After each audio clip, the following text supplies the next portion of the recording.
bà đẹp số của mai bông ôn ní cái số yun ôn mà ở nhưng mà chi cái số yun tại chi ở bong ngầm nhưng mà chui chi cốt nữa tại một còng có đã chi bông ôn mà lấy nhom màu sạ đậm một còng mũi tiết lấy chua muối côn nắng pì chua bông ôn mà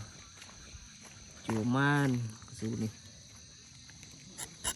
một còng có đã chi hoàng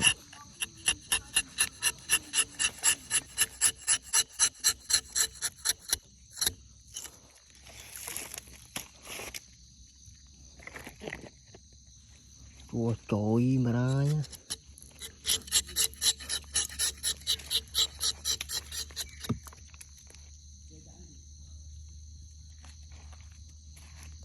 trội mà này vậy được đang vây cá này mà riêng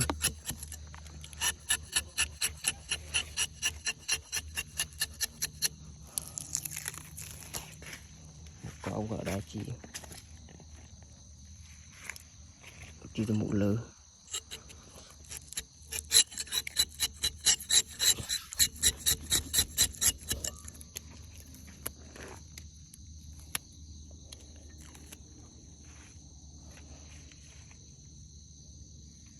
cục đám rõ cục đám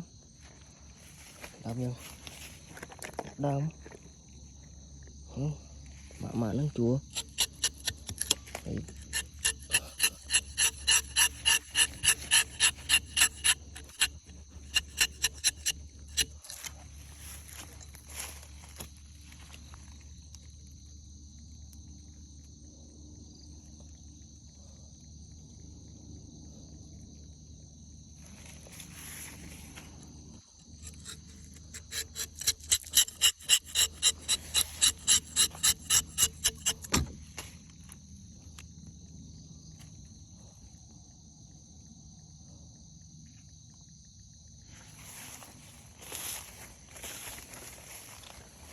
Chiêu một cọng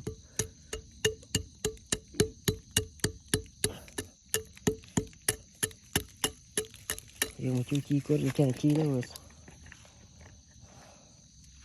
rồi bắt con bạn 7-4 cá nữa nha.